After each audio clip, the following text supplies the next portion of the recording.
So today I'm doing a challenge. I'm gonna pit a Teckle Sprinkler frog versus a Lunker Hunt frog. I'm pretty sure it's been done before, but I'm gonna do it today out on a place that I've probably maybe caught 3 or 4 fish on the topwater lure. So I'm gonna try it and hope you guys enjoy. Probably meet some people down here and say what's up, but I'm headed back to, of course, Lake Mooney, and we're gonna give it a try, so stay tuned. Another thing, guys, too, today I gotta actually lock my truck and everything this time because I saw recently a guy posted that his truck had been broken into up here, and that kind of stuff is just not good, man. Everybody comes up here to fish and have a good time, so getting your stuff stolen out of your truck is not what you were hoping for when you go to try to catch a couple of fish. So definitely be mindful of that, guys, if you come up here to Lake Mooney. Like I said, it has actually happened according to a post I read recently. So just something to be mindful of. Lock your doors, protect your valuable, your gear. All right, bought the 2 frogs for the challenge, but also bought a little worm. Oh, it looks really low. Oh, see fish already. Already see a couple bass, like 3, 4, 5 bass, all right over in this little corner. So let's see if we can get bit.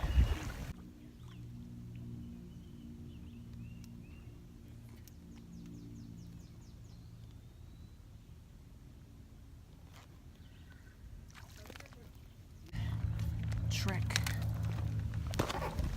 Testing to the other side. So stay tuned. Alright, guys, so make a little trek over here. Like I said, when you come to Mooney, guys, you can see fish all over. They're everywhere out here. Baby ones to big ones. And don't let it fool you that there's a bunch of... Got the Teckle Sprinkler frog and the Lunker Hunt prop frog. Those two. Today's battle versus grass and stuff. Now, to be fair, I did catch something yesterday on the Lunker Hunt, so I'm already aware that the Lunker Hunt does catch fish.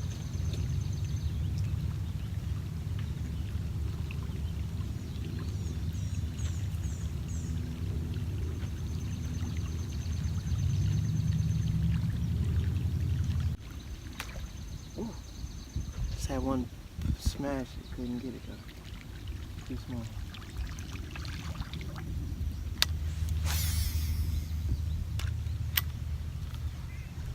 So unfortunately, guys, with the challenge, I did throw the Lunker Hunt frog quite a bit. I switched over to the Teckle Sprinkler here in a little bit.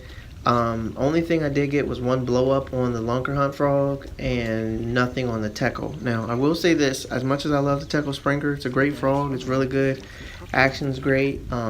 My hookup ratio when I do get a fish on it is really good, so I really like the Teckle Sprinkler. I've never actually landed a fish on the Lunker Hunt frog yet, but I've only been throwing it for 1 day. This is the day and a half of actually throwing this frog, and by day and a half I mean all total like 37 minutes. I haven't really been throwing it that much, and definitely not in places where there's some giants. I've just been throwing around Lake Mooney.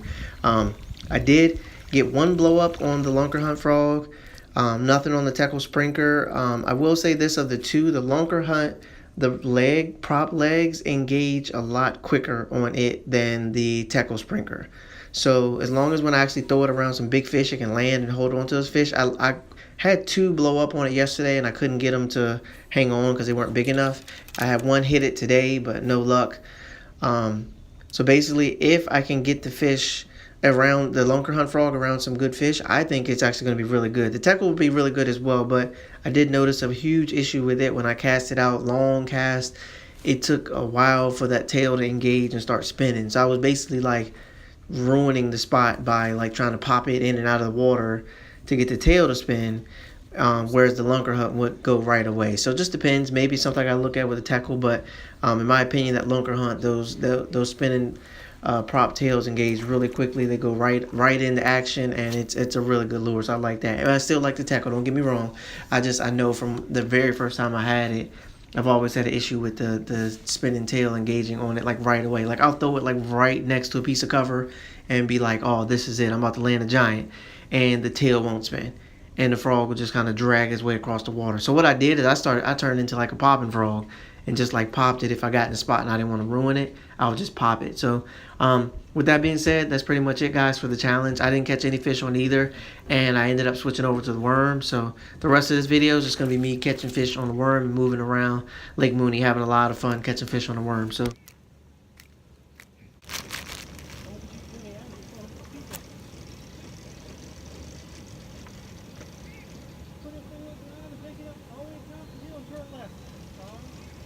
flip the switch to four-wheel drive, take it up to the top of the hill and hang it left. No, take it all the way up the hill.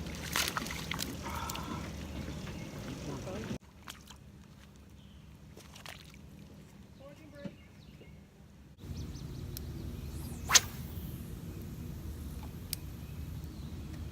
Might have got all the fish out of here.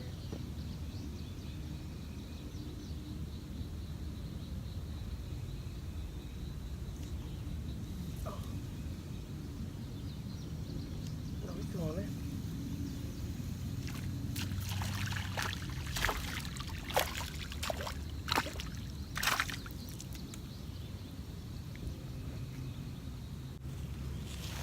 Okay, guys, I'll come back to you. Alright, guys, this is what I was catching a lot right at the end of this tree.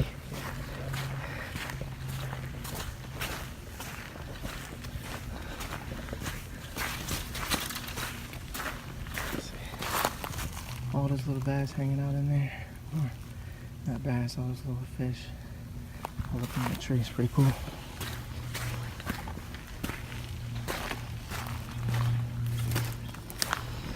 And again, for me, that's just another reason why I love fishing up here, because you can,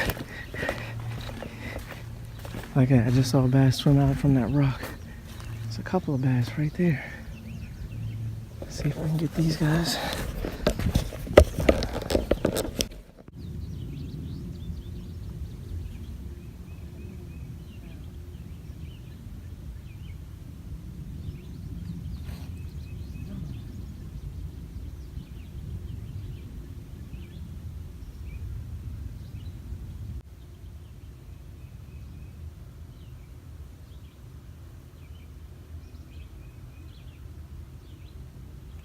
Pound and a half.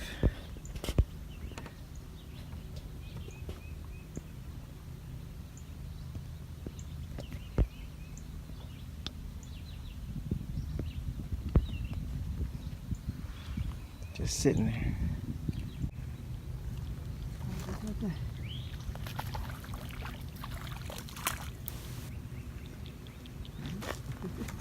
Told you this area felt a little bit better. This is where I wanted to stop when I first came up, but I didn't.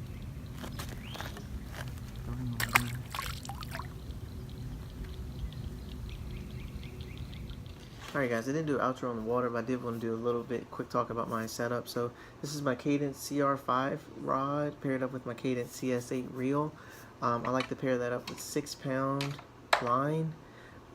That's with the setup that's been working for me. Like, go pretty much everywhere I go. I feel comfortable that I can catch a fish on that.